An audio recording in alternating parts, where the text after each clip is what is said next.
We finished everything we want to do for a while with acids and bases. We did the pH of those solutions and also the pH of buffer solutions. Now we want to go back to a previous topic that needs to have more work done on it, and that is insoluble salts or precipitates. I want to review first what you know about it, and then I want to show you about 6 different kinds of math problems that you can do that are related to the lab using the expression for insoluble salts, which, as you remember, is called KSP. I give you an example here that when you dissolve a solid in water, it sets up an equilibrium with the ions. It has to be balanced, so there's a 2 in front of the silver. The polyatomic ions stay together, so you have carbonate, and then you need the charges on the ions.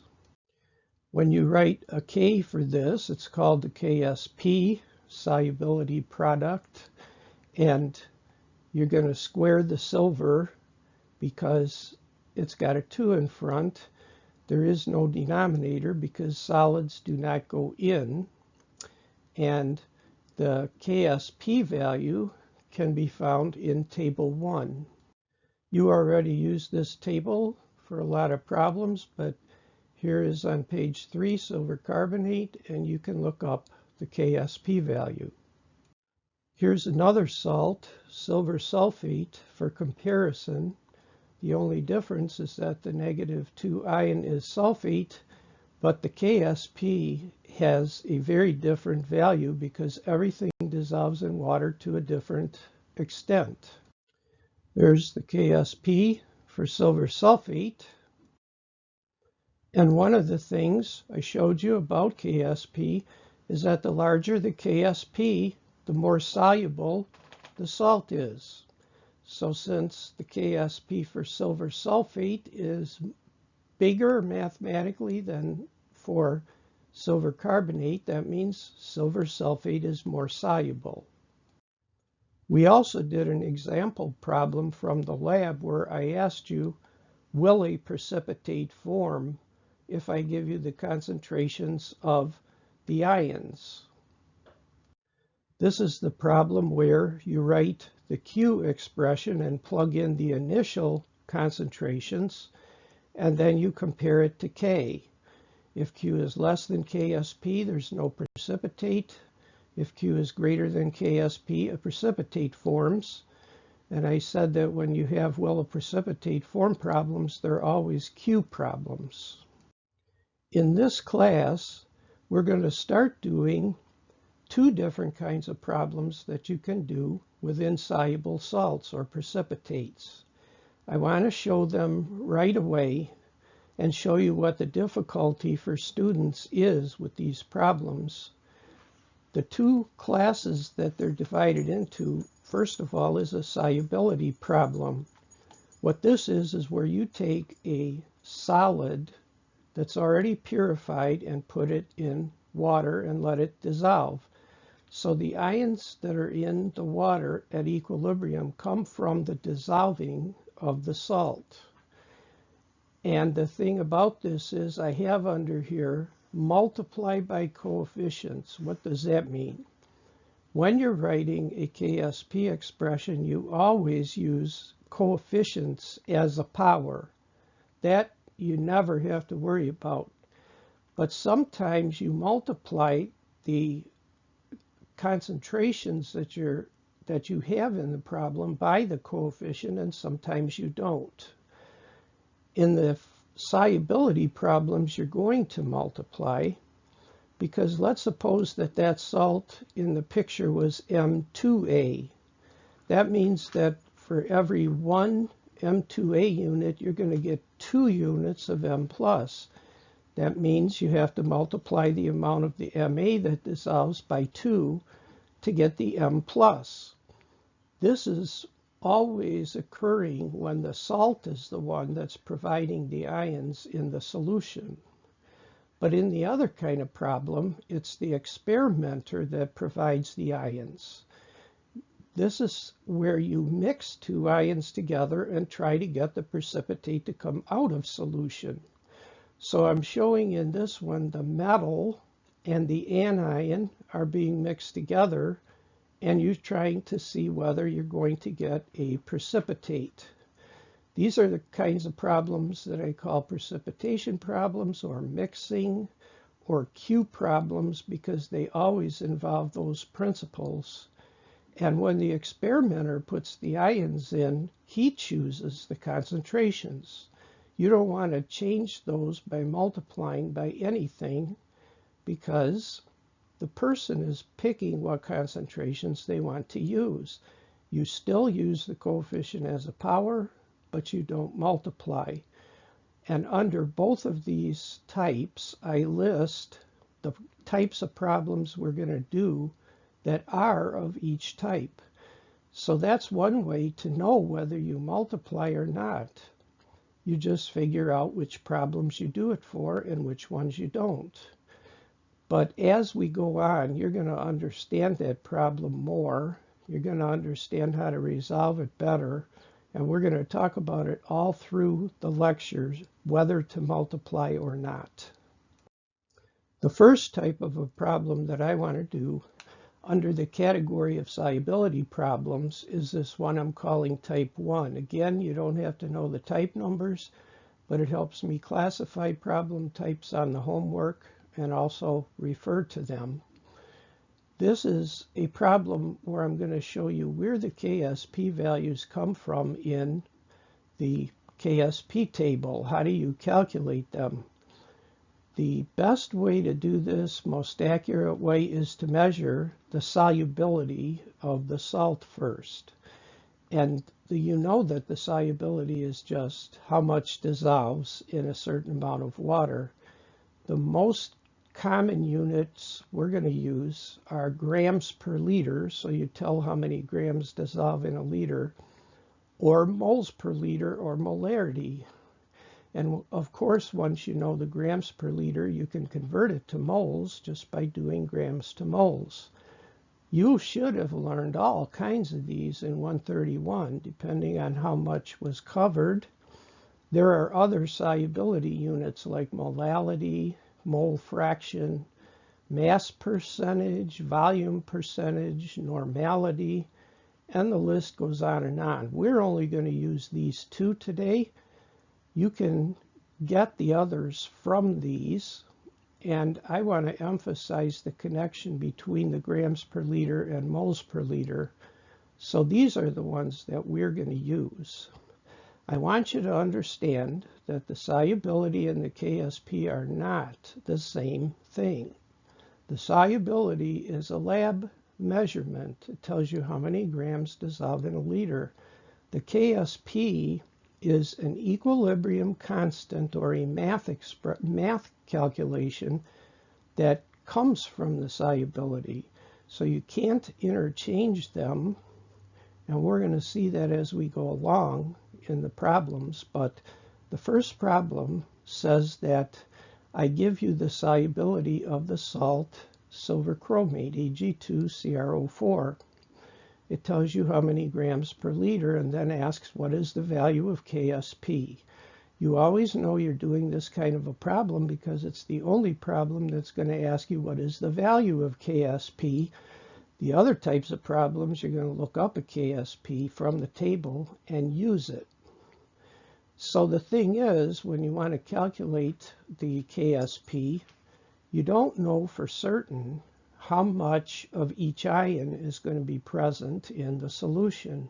So we need an X, and whenever you need to involve an X in an equilibrium problem, you use the ICE table. The ICE table for this problem looks a little bit different.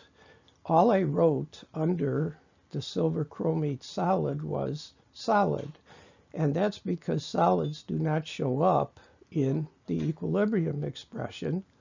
One reason for that is if you look at the beaker on the right, if you have a saturated solution of silver chromate that's already in equilibrium with the ions, you cannot get any more of the solid to dissolve by adding more solid because it's already saturated. So it doesn't really matter how much solid you have as long as there is some. If the solid is gone, it means it's still not at equilibrium. But if there's solid left, you're at equilibrium. And of course, since we don't have any ions initially, you're going to shift to the right towards the zeros. So on the left, you're going to have minus x, but on the right, there's a 2 in front of the silver, so you're going to have plus 2x, and for chromate, plus x. At the end, the last row, you're just going to have less solid. As long as there's some left, as we said, it doesn't matter how much. At the end, you're going to have 2x of the silver and x of the chromate. And I said here that x is the solubility in moles per liter. See, that's the amount of solid that was lost, and the reason why it was lost was because it dissolved. So x is the solubility. To write the KSP expression, you have silver squared times chromate, and because those are in square brackets, you know that the KSP has to involve molarities. You can't plug in grams, you have to plug in moles. So we need to get what the concentration of silver is in moles per liter, what the concentration of chromate is in moles per liter, plug in, and then you'll get the KSP value. Because it has to be in moles per liter, I'm converting grams to moles by just dividing by the molar mass of silver chromate. That gives you the solubility in moles per liter. I give it in grams sometimes because that's a real lab problem, but if I already give you the solubility in moles per liter, you don't have to do this conversion. You can just plug in the number. Now you know what the x is because we just figured it out. But the thing is, if you look at the dissolving equation, for every 1 silver chromate, you're going to get 2 silver. So before you plug in, you have to multiply the concentration of silver by 2, because that's going to give you the amount of the silver ion. Chromate is just 1x, so it's the same as the solubility. And now you can plug these in.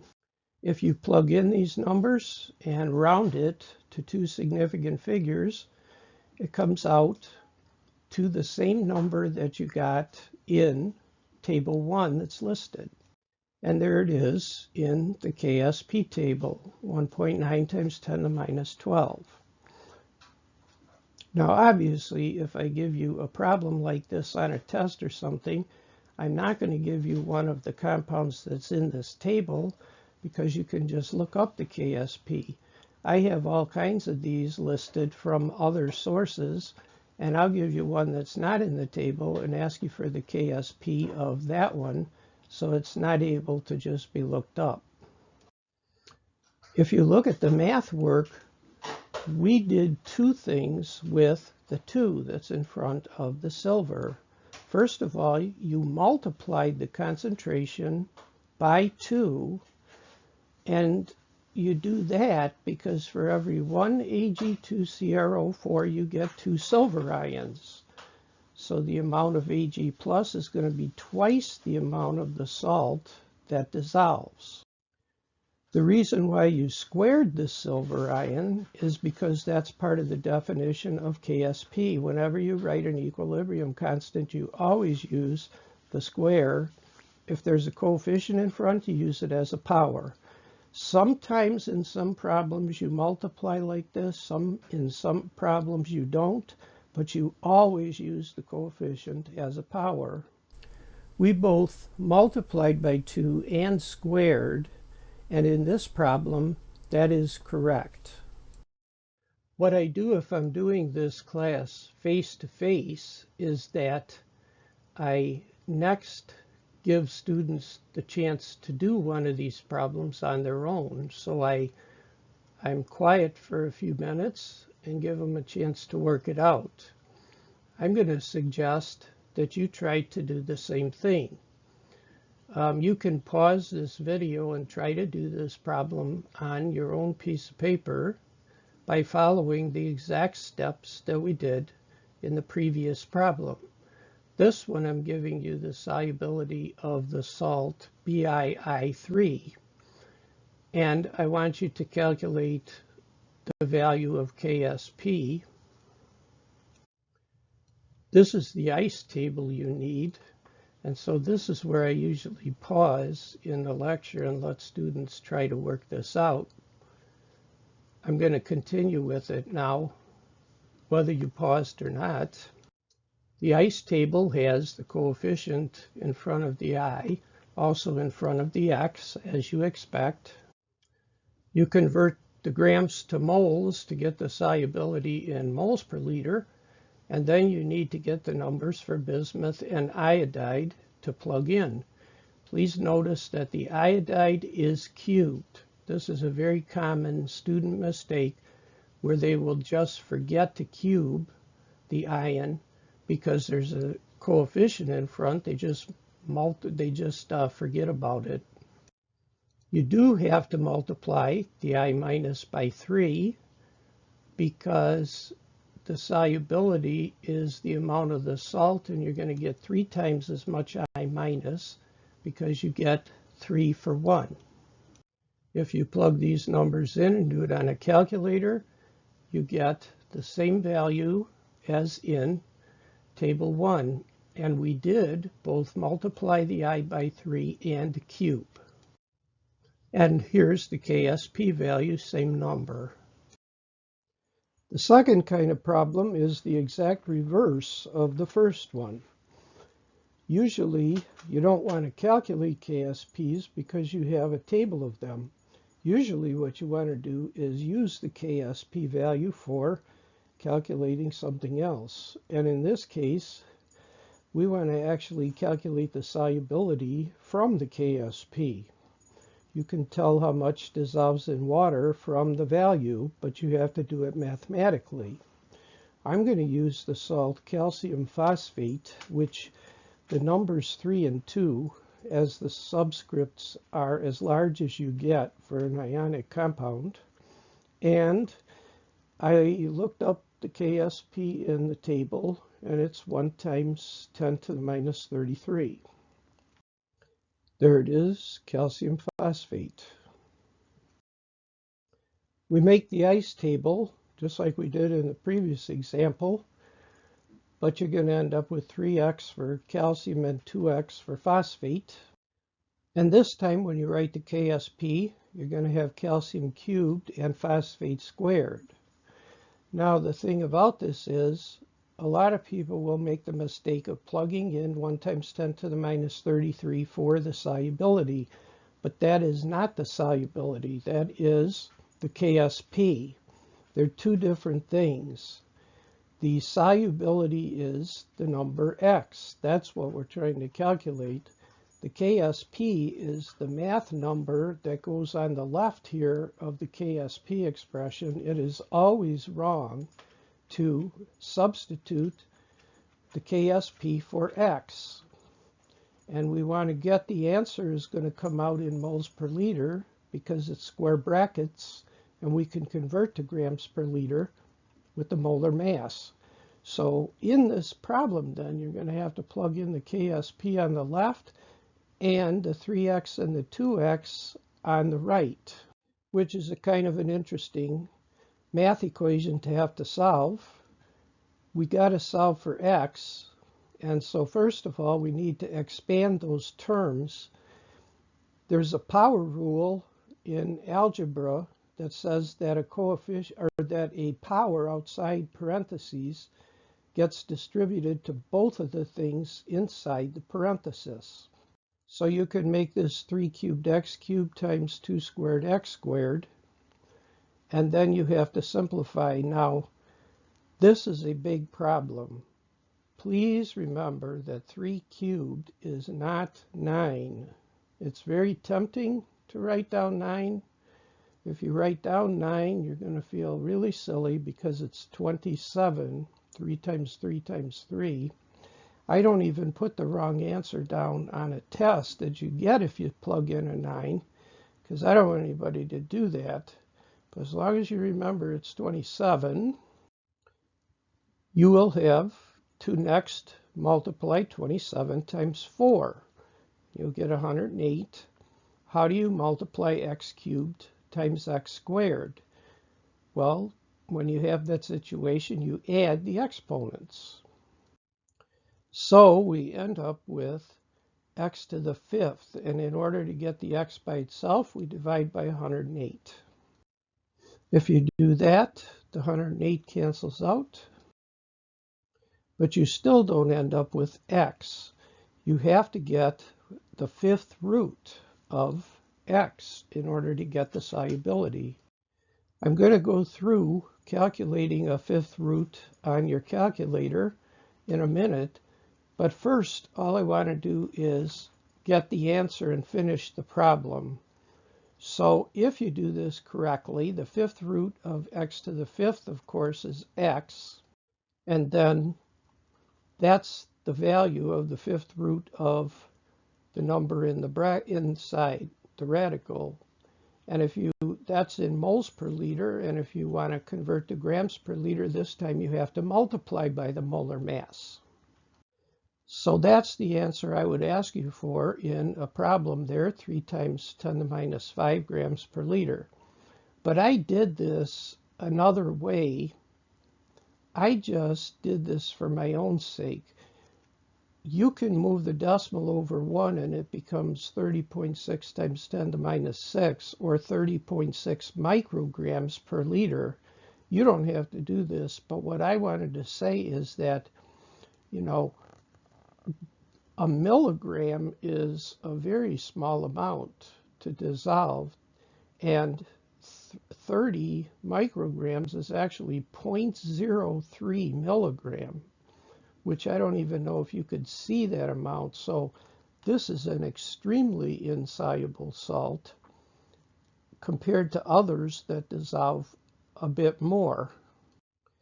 Calculating a 5th root on a TI-83 or 4, you can use this radical sign. If you put in a 5 and hit the math key, which usually they have, you go down in the menu, you get to that symbol x root. And if you hit enter, it usually goes back to the screen. If it doesn't, you can hit second quit. And then you enter the scientific notation and hit enter again.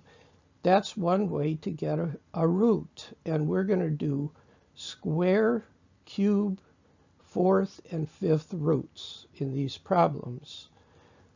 There is another way to do it, which is the way I usually do. If you remember the theorem that the square root of x equals x to the 1/2, you can get the square root by taking x to the 0.5, the cube root. Please don't just use 1/3 and use x to the 0.3. You got to use at least 0.333. And you can do x to the 0.25 is the 4th root, and x to the 0.2 is the 5th root. And you can also take the scientific notation and just put the 1/5 in parentheses. Either one of all of these are different methods of getting the 5th root, whatever you like the best. This is the next problem that I do with the students when we're in class. I'm going to give you the KSP of lead iodide and ask you to calculate the solubility in moles per liter and grams per liter. So there's the KSP, 8.4 times 10 to the minus 9. And this is where I usually stop the lecture and let people have a chance to try to do this. So if you want to, you can pause it here and try to do the problem by the same steps that we did the previous one. I'm going to continue on here. The ice table looks the same. Going to have an X and a 2X for the ions. When you write the KSP, you're going to plug the KSP in on the left, and you plug in the X and the 2X for the ions. When you expand that out, the 2 squared X squared is what you get for the right parenthesis, and you multiply by X, then you get 4X cubed. So after you divide by 4, then you have to take the cubed root. And if you do that correctly on your calculator, you get that number moles per liter. And if you multiply by the molar mass, you get 5.9 times 10 to the minus 1 grams per liter, which is 0.59 grams, as compared to that previous salt, calcium phosphate, which only dissolved 0.03 milligrams per liter. This salt dissolves 0.59 grams per liter, and I'm telling you that that is a pretty big pile. You can easily weigh that on the balances we have. It's very visible, and so this salt dissolves a lot more than the calcium phosphate. So that's the second kind of problem. In leading into the third type, it is actually an extension of one of the problems that we did in lecture 2. And so I want to review one of those first, and then expand it into the new type of problem that we're going to do today. This problem is asking, will a precipitate of silver phosphate form if you mix silver nitrate and potassium phosphate? So if you remember the steps for doing a will of precipitate form problem, you first look up the KSP value of the salt, and there it is in table 1.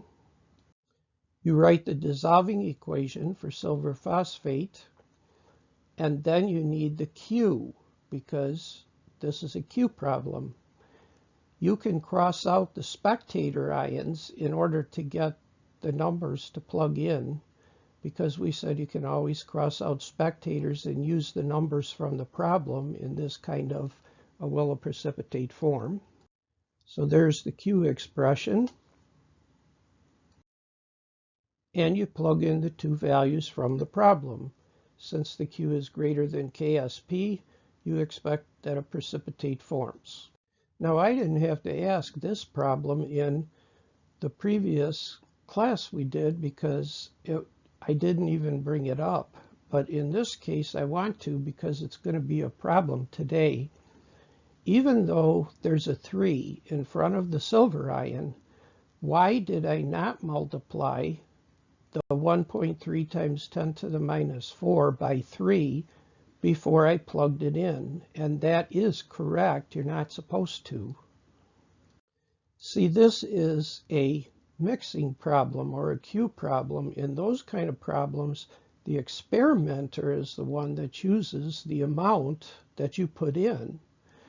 He could have used any amount he wanted. It's not restricted. In the previous two kinds of problems, the amount of ion you got was however much the salt puts in solution.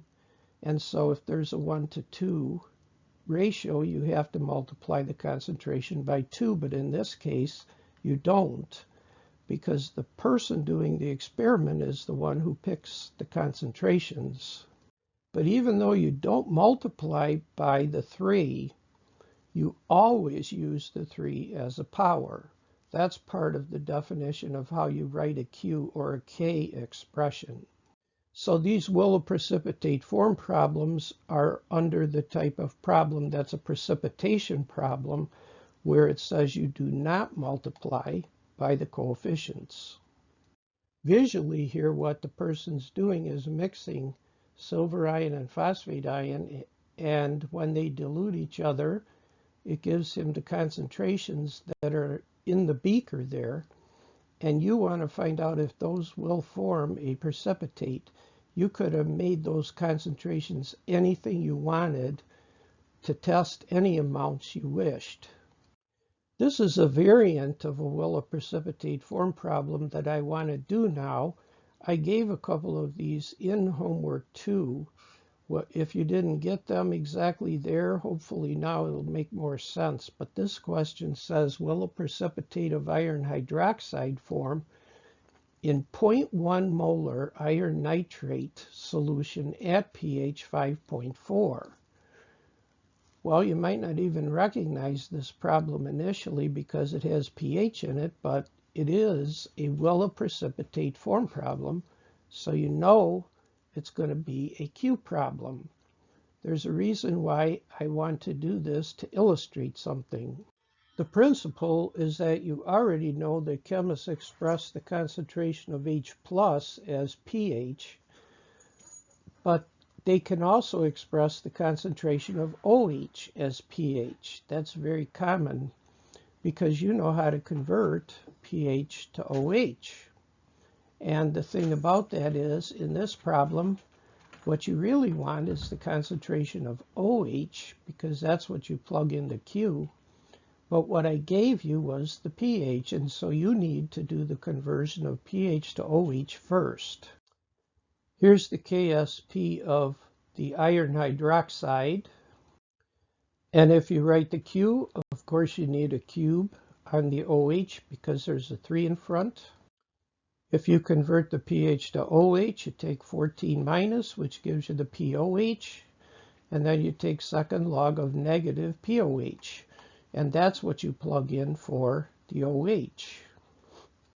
When you plug it in, you get a Q greater than KSP, and so a precipitate forms. Again, when we were doing these problems, we didn't have to worry about whether to multiply or not. In this case, you do not multiply by the OH concentration you got because the experimenter is the person who chose the pH. He could have chosen any pH he wanted to do this problem. But just as always, you keep the cube.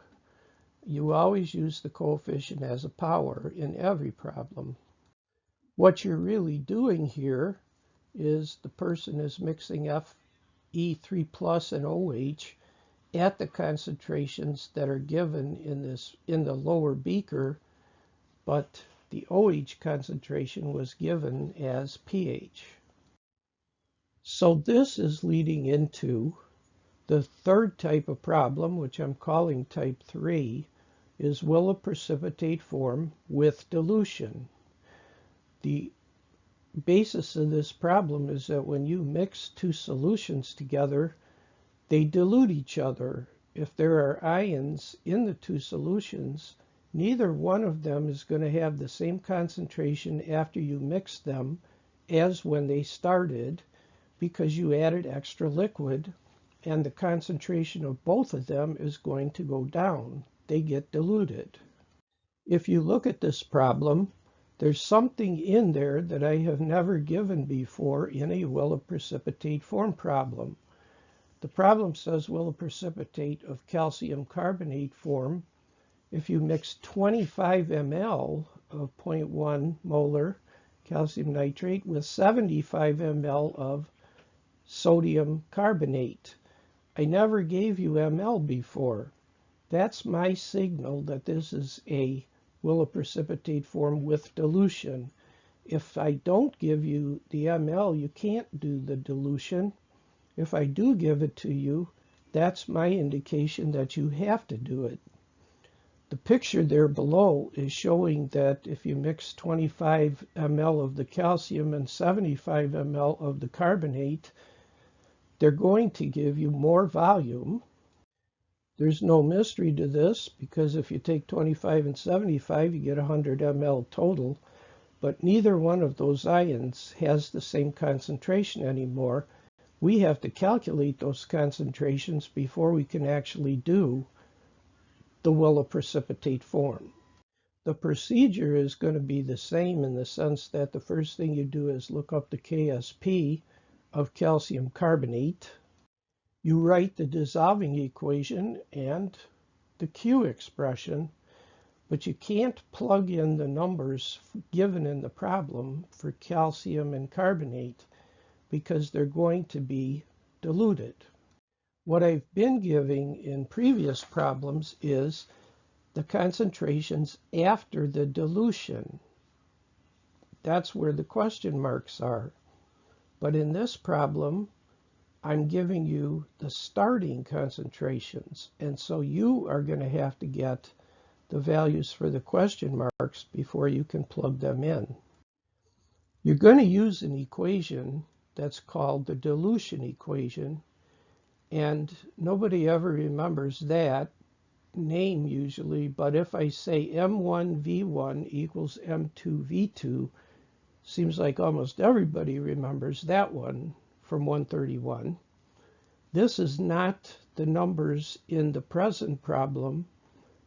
These are a made-up example to show you how the equation is derived, but I think that dilution, as we've talked about, is important enough that I want to make sure where everybody sees where the equation comes from and how you use it and why.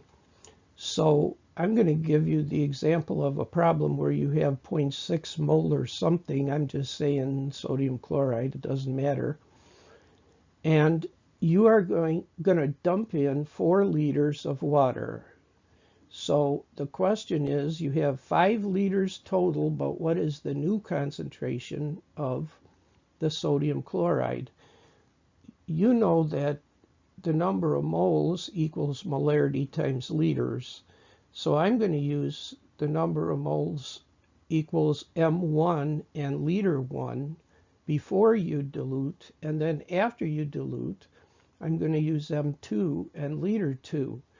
The thing is, in the problem, you did not change the total number of moles of sodium chloride in the beaker. It's the same at the beginning and the end. All you did was dump in some water. So, since the two quantities are equal to the same number, the moles of sodium chloride, you can set them equal to each other. After you do that, then you can plug in the numbers. Plugged in 0.6 and 1 for the starting, and then I put 5 liters as the liters 2. The biggest mistake people make in 131 is that they will put in 4 liters for liters 2. You do not use the amount you add, you have to use the total. In order to solve for M2, you divide both sides by 5 liters, and you get the new molarity, which is less because it's less concentrated. The thing about it is, if you look at it, the liters canceled. And that would have still happened even if the units were milliliters. In the dilution equation, you do not have to convert milliliters to liters if you're given ml, because the ml always cancel. So you can have any volume units. You could use even ounces or quarts or something, and they would cancel. That's the reason why they use the form M1V1 equals M2V2, because the V volume units could be any units as long as they're the same on both sides. Liters work, but so do milliliters. In the molarity equation, molarity equals moles per liter, you do have to convert to liters because that is the definition of molarity, but in the dilution equation you don't, because the volume units will cancel. So that is the origin of where the equation comes from. Now we want to go back and apply it to the original problem. So when you mix the two ions, they're going to dilute each other. I don't know of a faster way to do this problem. If I did, I would definitely show it to you, but I never have figured one out. So what we're going to have to do is take each one of the ions separately and dilute them separately. If I apply the equation first to calcium, I have to plug in the initial M1V1 and the total final volume. So I plugged in those numbers that are given in the problem along with the 100 for the final amount volume. When you divide both sides by 100, you will get the ml cancels, and that's the diluted volume of calcium ions. If I do the same thing for carbonate, I plug in the initial values given for that ion, which were the 3.4 times 10 to the minus 3 and 75 ml. The final volume, though, is still 100. So when you divide by 100, that is the new molarity of the carbonate after diluting. So the numbers that are circled are the ones that you're going to plug in for the Q. When you plug those in, you get a number Q that's bigger than KSP, and so a precipitate forms. Sometimes students will say, well, you probably would have got a precipitate either way, whether you did the diluting or not. And in this problem, that's true. But that doesn't always happen. There are times when the difference is so dramatic that if the solutions are undiluted, they will give you a precipitate. But when you mix the solutions together, the concentrations of the ions go too low, and you don't get a precipitate after diluting. I did a problem like that, which I'm going to show you pictures of that I did in the lab. But it is important to make sure you do the dilutions, because it'll always make some difference, and sometimes it makes so much difference that you cannot get a precipitate when you dilute. This is another problem, though, just to show one point that these kinds of problems are mixing problems or Q problems. In those kind of problems, you do not multiply by the coefficient. You don't multiply the concentration by the coefficient. So I asked, will a precipitate of silver oxalate form? And the silver has a subscript of 2. If you mix an amount of silver nitrate with another amount of sodium oxalate. So you look up the KSP for the solid and write the Q. And the Q does have a square on the silver because there's a 2 in front. These two solutions are not drawn to scale, but if you do mix 1.5 ml and 10.7, you're going to add and get the total 12.2 ml, and neither one of the concentrations will be the same now, so you have to calculate them both.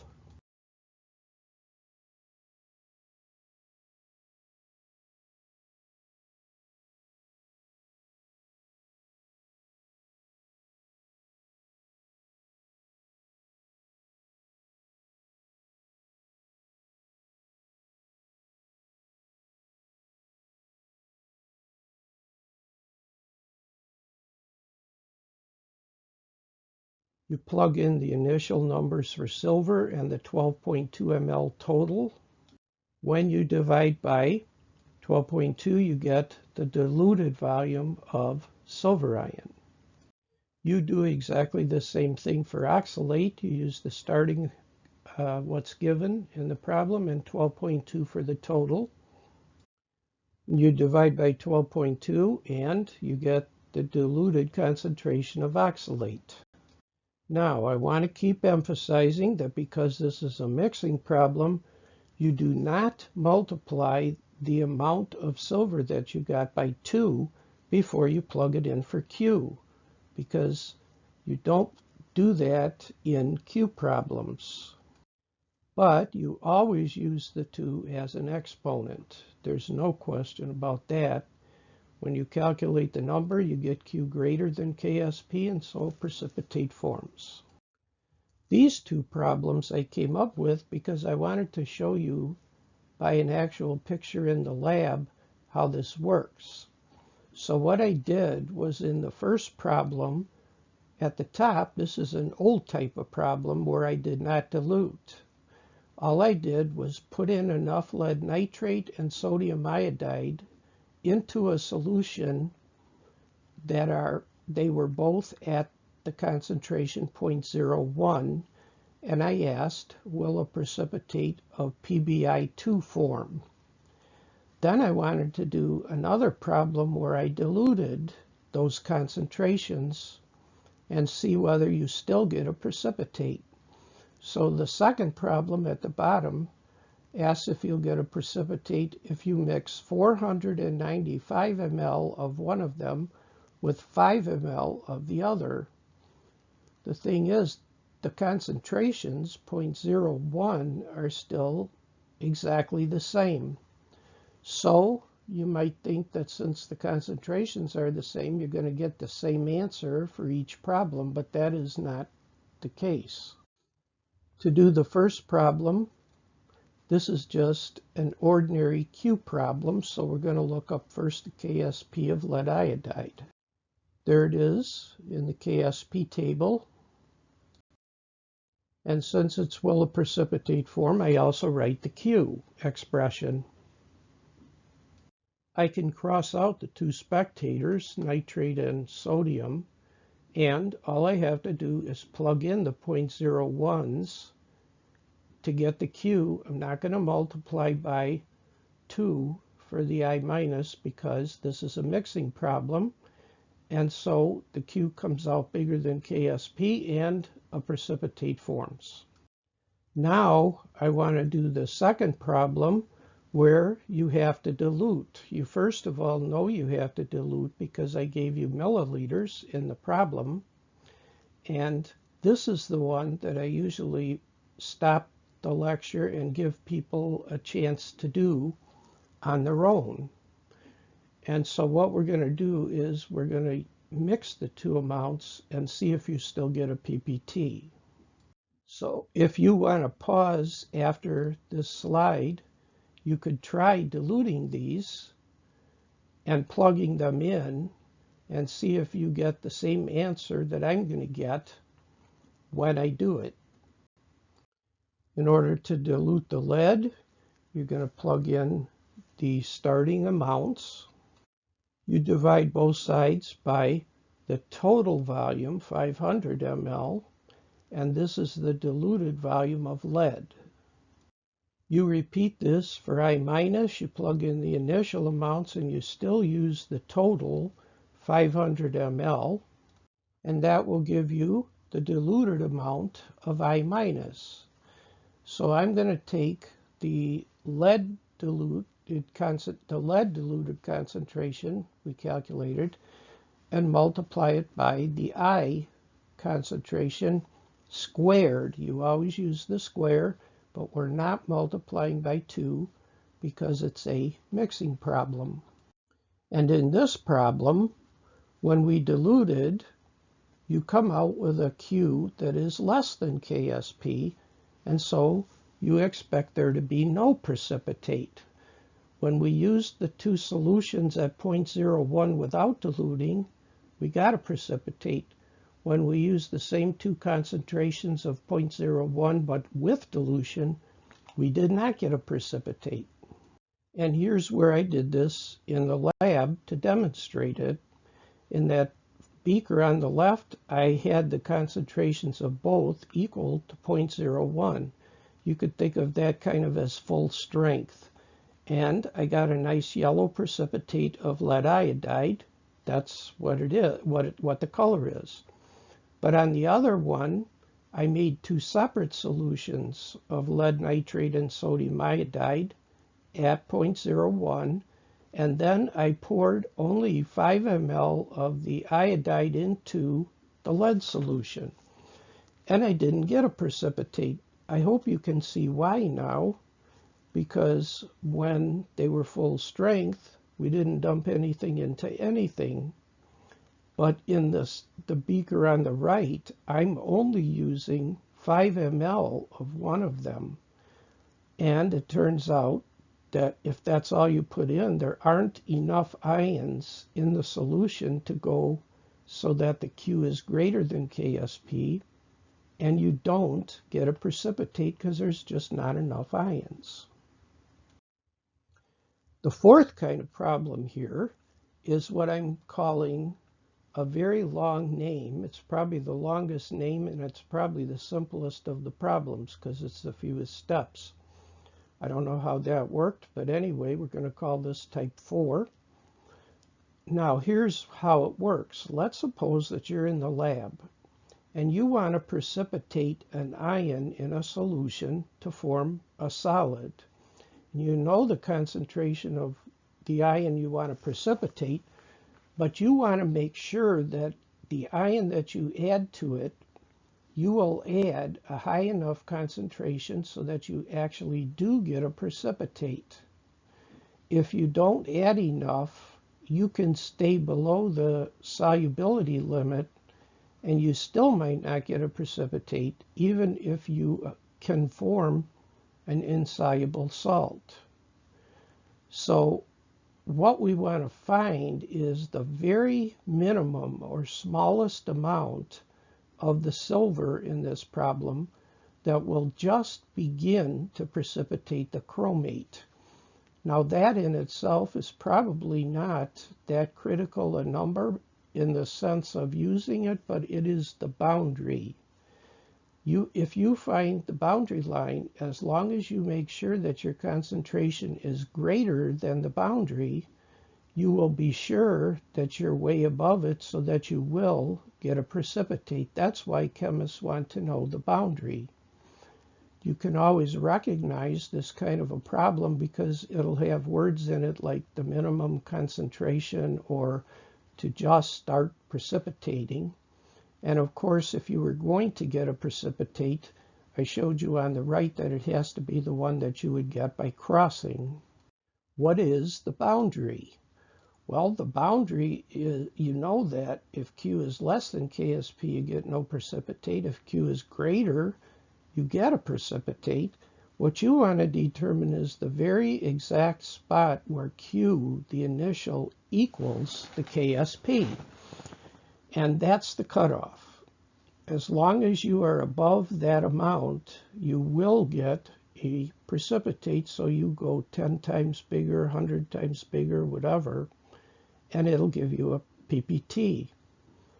The thing about this is that people ask me, will you get a precipitate if you add exactly the amount where Q equals KSP? And the answer is no. You have to go far enough above that so that the solution starts forming enough crystals so that your eye can see it. A precipitate is something that you judge by whether you see one or not. And so you want to know the boundary, but you know that you're going to have to be above it in order to actually see a precipitate. I have to point out the fact that since this is a mixing problem, we are not going to multiply any of the concentrations by the coefficient. And I'm showing you that in this two different kinds of problems, this is another one, the type 4, where you do not multiply by the coefficients because it's precipitation or mixing. I stated the problem here in words in the way you would get it in a problem. What is the minimum concentration of silver ion needed to just begin precipitating silver chromate from 0.001 molar chromate solution?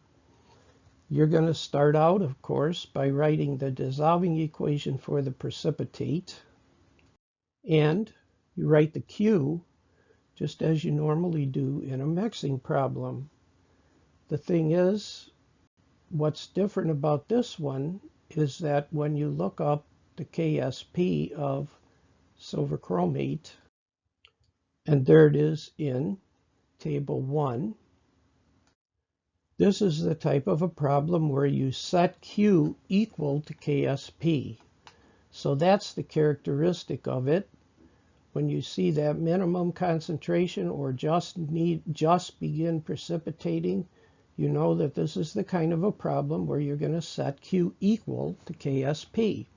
So I put the KSP value in for Q, and I also plugged in for chromate the initial concentration that you want to try to precipitate. Now, this is the big problem with these. Students have an almost irresistible desire to stick a 2x in that parenthesis. They can see the 2 in front of the silver, and if you're not thinking about what kind of problem it is, it's very easy to stick a 2x in there, but you do not, because this is a mixing problem. You don't want to multiply the concentration by the coefficient. If you put a plain x in there, now you're fine, because all you want to do is solve for the concentration of silver ion directly. So you just cross out the 0.001 and take the square root of silver, and that will give you the cutoff value.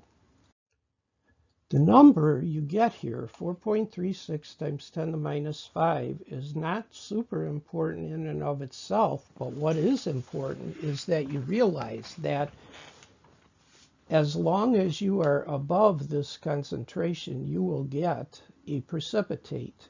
That allows you to do problems like I'm going to show on the next slide without doing any more math at all.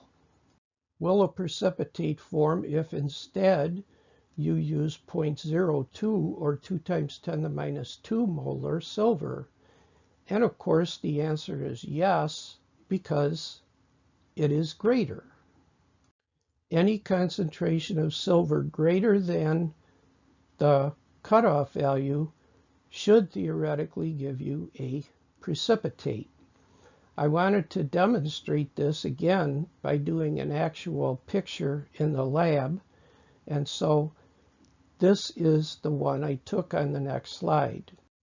I first of all made 2.001 molar chromate solutions, and in the one on the left, I added enough silver ion so that the concentration was 10 to the minus 3 molar. And I got a precipitate. That's what silver chromate looks like. It's a brownish red solid. In the other one, I did add silver, but I added it at only 1 times 10 to the minus 6 molar.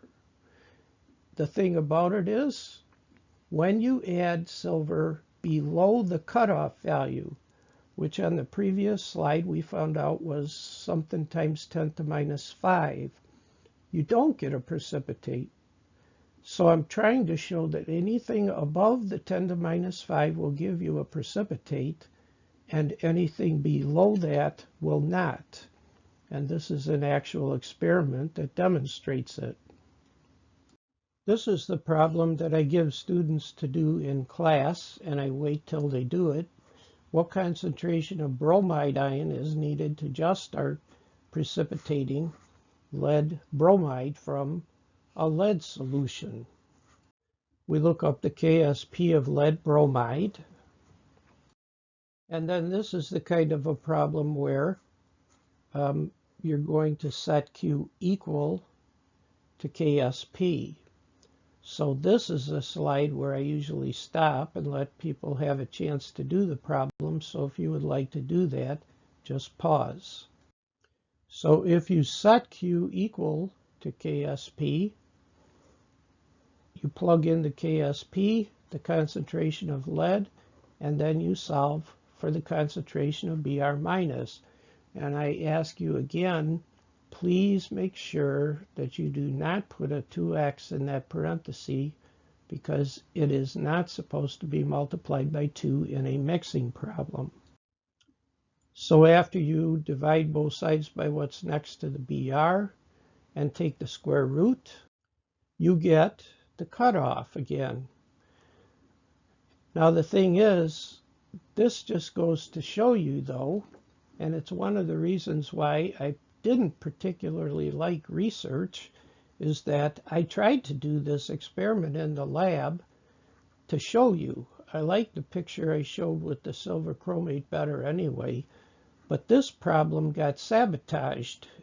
What happened is I started with the lead solution and I started to add the Br minus, at a concentration that was intended to be way above the 3 times 10 to the minus 2, probably 0.1 molar or 0.2 molar or something. And as I started to add the Br minus, I started to get a precipitate, but then as I continued to add more, the precipitate started to dissolve. Well, that is not supposed to happen. And so I said, well, there goes that picture. But I wanted to verify why that happened. And the reason is that if you keep adding Br minus, it doesn't stop at PbBr2. Lead is able to form a metal ion complex with bromide. We're not going to talk about those until lecture 10, but here is an example of one that made the precipitate dissolve. The metal ion complex PbBr4 which forms when you add more bromide, is a metal ion complex that dissolves in water. And this is a very good example of how research a lot of times does not come out the way you planned. This is a problem of the same type where you're calculating the minimum concentration, but I wanted to include pH in one of these. So what we're going to do is we're going to start with, as in the beaker, a solution of 0.02 molar copper ion, and I want to find out what pH is needed to just begin precipitating it. Well, the thing is, what you actually want to know is what is the concentration of OH, because if you're going to form copper hydroxide, it's the OH that's going to do the precipitating. But once you find the concentration of OH that will do it, you can then convert that to pH. This is another demonstration of the fact that pH and OH are interchangeable, so you can actually use either one depending on your purposes. KSP of copper hydroxide is in the table. You set the Q equal to that KSP, put in the 0.02 molar for the copper 2, and you do not use a 2x in the parenthesis for OH minus, just like we talked about in the other problems. So you can divide both sides by 0.02 and then take the square root, and that gives you the OH concentration. And to convert that to pH, you take minus the log of the OH to get pOH, and then take 14 minus to convert it to pH. As before, the main reason to do these problems is to find out where the cutoff is. But since this is pH, there's one more thing to think about. If the cutoff is 5.45, in order to be sure you get a precipitate, do you want the pH to be above that or below it? So can you answer a question like, will a precipitate form at pH 6? So if we think it through, what you want to be greater is the concentration of OH. In other words, you want the OH to go up. Which way does the pH go if the OH goes up? OH going up is more basic. And pH becoming more basic, the pH goes up. So actually, the 5.45 is the lowest pH, and you want to have pHs that are greater than that. So you will get a precipitate at pH 6 or any pH above it. Here's a precipitate that I did in the lab where I did this problem. I started on the left with a solution of 0.02 molar copper nitrate, and I didn't discuss this as to why, but Copper 2 plus is one of those transition metals that does make acidic solutions. It's an acidic cation. I didn't ask you to know that, but that's why the pH is already below 7. Then I put in a pH meter and just kept adding sodium hydroxide. And I brought the pH up to 6 on the pH meter, and as you can see, I got a precipitate of copper 2 hydroxide. The thing about this precipitate is it's kind of interesting. It doesn't settle right to the bottom like precipitates usually do. It's what's called a colloidal precipitate. Its particles are too small to be able to settle out of solution, but they're too big to be called a true solution because, as you can see, it scatters light, and a true solution is transparent. So if you want to break up a colloid like this and make it precipitate, you have to put in more ions.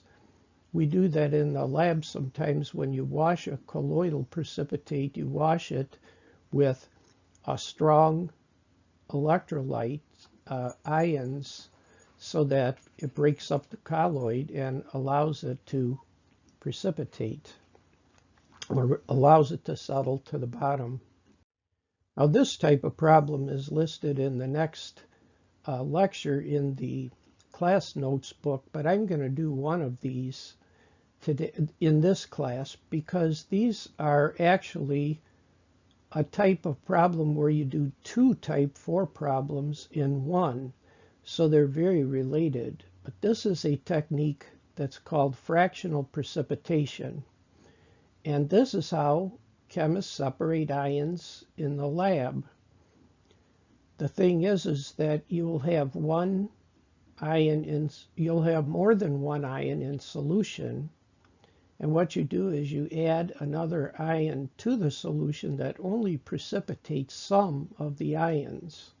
And when you centrifuge it, the precipitate goes right to the bottom, and you can pour off the liquid, and you have then separated the ions in the precipitate from the ions in the solution. Now, in the first lab that we do when we're doing face-to-face classes, the students have barium ion and strontium ion in the solution, and they use the ion chromate to separate them. And I want to show you how this works. The 2 precipitates you make will be barium chromate and strontium chromate. And if you look up above in the discussion there, the KSPs of those 2 are very different. We actually use these 2 as an example also in class to show how many times different those KSPs are.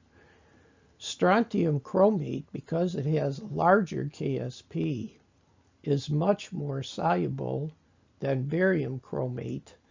And that's what you do to separate them. You take advantage of the difference in solubility. The 2 KSPs are listed in Table 1, and you can see how big a difference there is. The way the experiment works is that you have a beaker of concentrated chromate, and you add it to the barium and strontium solution a drop at a time, slowly. So when you first add it, there's not enough chromate to precipitate either ion initially. Both of them have a Q less than KSP. But as you increase the concentration of the chromate, the barium is going to precipitate first because it has a lower KSP, it's less soluble, and it tends to be a solid more than strontium chromate. So as you increase the concentration, barium ion is going to start to precipitate. And we're going to calculate that number where that happens. But you don't stop there. You keep increasing the chromate concentration. And as you keep increasing it, more and more of the yellow precipitate of barium chromate keeps coming out of the solution. Now remember, your goal is to separate the two ions. So the place where you want to stop is whatever concentration of chromate will start strontium precipitating. If you go beyond that, you'll start to also get strontium chromate in the precipitate, and you're not getting a separation anymore. So you want to get all of the barium chromate in the precipitate and leave all the strontium in the solution. In order to do that, we first have to calculate those two numbers, how much chromate is needed to precipitate each ion. So I want to do it for barium first. What concentration of chromate do you need to start precipitating barium chromate? Because you want to know the minimum concentration needed to start, this is a type 4 problem where you're going to set Q equal to KSP. You don't have to start with equal concentrations of the two ions, but I did in this case. So I plugged in the KSP for barium chromate and the starting amount, 0.1, and then solve for chromate.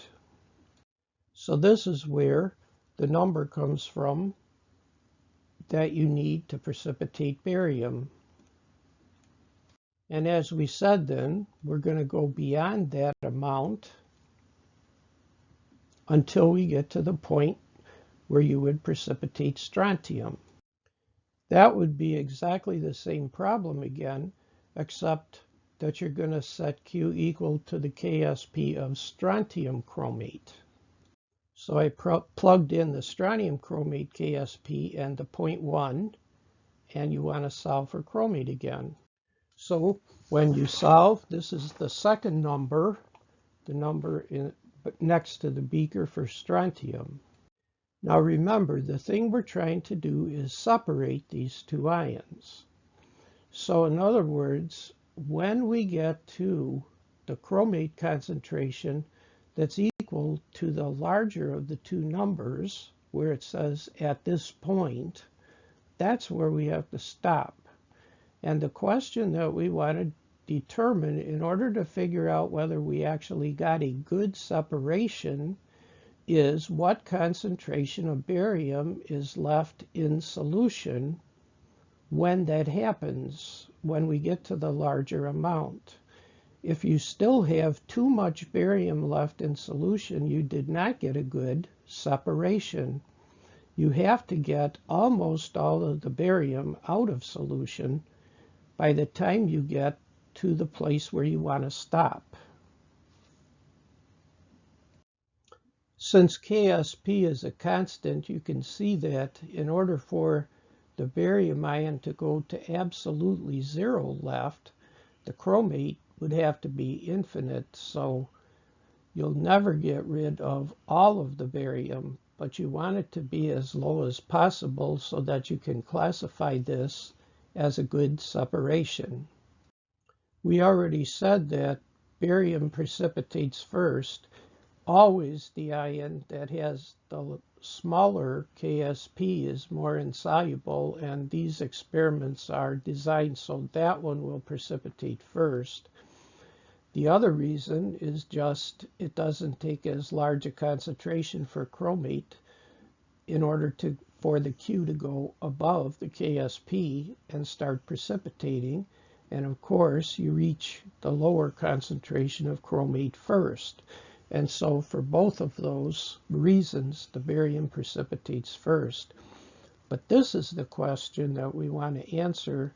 And this one gives students a fit because there's two different ions mentioned in the same question. But we already talked about what this is for the purpose of. We want to find out what concentration of barium is left in solution when the strontium starts to precipitate.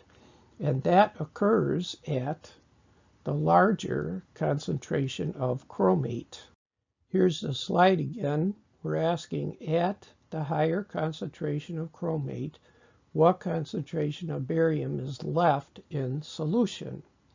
In order to answer this question, you're going to have to use the barium chromate KSP, because the ion we want to solve for is barium. You can't solve for barium by using the strontium equation. But what you want to do is use the barium KSP expression, but you want to plug in the larger amount of chromate, which is the one we determined for strontium. So this time, I'm going to start with the barium equation and set Q equal to the KSP of the barium chromate. But what I plug in is the larger amount of chromate that corresponds to strontium. That's the answer to part B in this question. So when you divide, that gives you the concentration of barium left in the solution. And if you're a chemist, you know that 10 to the minus 7 is a very small concentration. That is a concentration that you can't really detect using the standard technique of light absorption called spectrophotometry. It's below the level of that. You would probably have to use the more sensitive technique, fluorimetry, which gives off light. It is more sensitive, but the thing is it's also harder to find a molecule that works for it. So this is actually a very, very tiny amount of barium that's left. But I want to verify that even by one more step, because you can't always tell like this just by looking. So I want to ask what percent of the original barium is left in solution. If you can get it down to a percent, then you can compare it from one problem to the other. And you remember that the way you get a percent is to find a part and a whole and multiply by 100. Well, in this case, for the part, we're going to use the amount of barium that's left in solution, and for the whole, we're going to use the amount that we started with. So the percent left is that, and we just want to plug in the numbers. The amount that was left was the 10 to the minus 7, and we started with 0.1 molar. So we got all the way down to 0.000236%. I want to show you, everybody I think should have in science a picture of what the different percentages are. And this is the point where I describe this. There should be a way that you can visualize in your head what is about 1%. 1% mine is that if we were in a classroom and you had 100 people in the classroom, 99 of them have a red shirt on and only one has a yellow shirt. That's 1%. Now going with that picture, what if you want to go down to 0.1%? Now you're talking about one yellow shirt in 1,000 people. You wouldn't be able to get them into a single room. You'd have to be out on the yard, for example, at Moraine Valley. If you want to go down to 0.01%, now you're going to have one person out of 10,000. You would have to be in a football stadium now, and you would have to pan around the crowd with the camera to find the one person that's got the yellow shirt. So that is very, very small amount. And this is even 2 decimal places to the right of that. So this is an extremely small amount left, which tells you that you really did get a good separation. But I want to show you in a couple of more ways that demonstrate how good a separation this is. Let's suppose that you won $1 million tax-free. Well, that would be great, except if you read the stories about these people, probably 95% of them or more, after they win a lump sum like this, 2 years later, their life is completely ruined. They have more debt than they ever did. They're divorced. Their kids run away from home. I don't know, all kinds of stuff. And if you want to be almost certain of destroying the life of someone that you don't like, you have a 95+% chance of totally destroying the person's life if you give them $1 million in a lump. It's hard to believe, but the statistics bear it out. Let's suppose that you did win $1 million, and after 2 years, all you had left was 0.000236%. You would have an entire $2.36. Well, the $1 million is gone, and so is the barium. I did this by making a picture that was a certain number of pixels. You multiply the length times the width. So, and then I did the amount left that the barium is at the end. So let me show you how that looks. I did it proportionately, so if this is the amount of barium that we started with, this is 100%. The next slide is approximately what 0.000236% looks like. Can you see it? Right in the middle? You can barely pick it up. So that's how much barium is left out of what we started with. That is very definitely a good separation, if that's all that's left. Now, in the next class, I'm going to pick up with another one of these fractional precipitation problems that shows you that you, again, are, because it's a mixing problem, are not supposed to multiply by the coefficient when you're calculating the concentrations. And so that's going to be the beginning of our next class next time.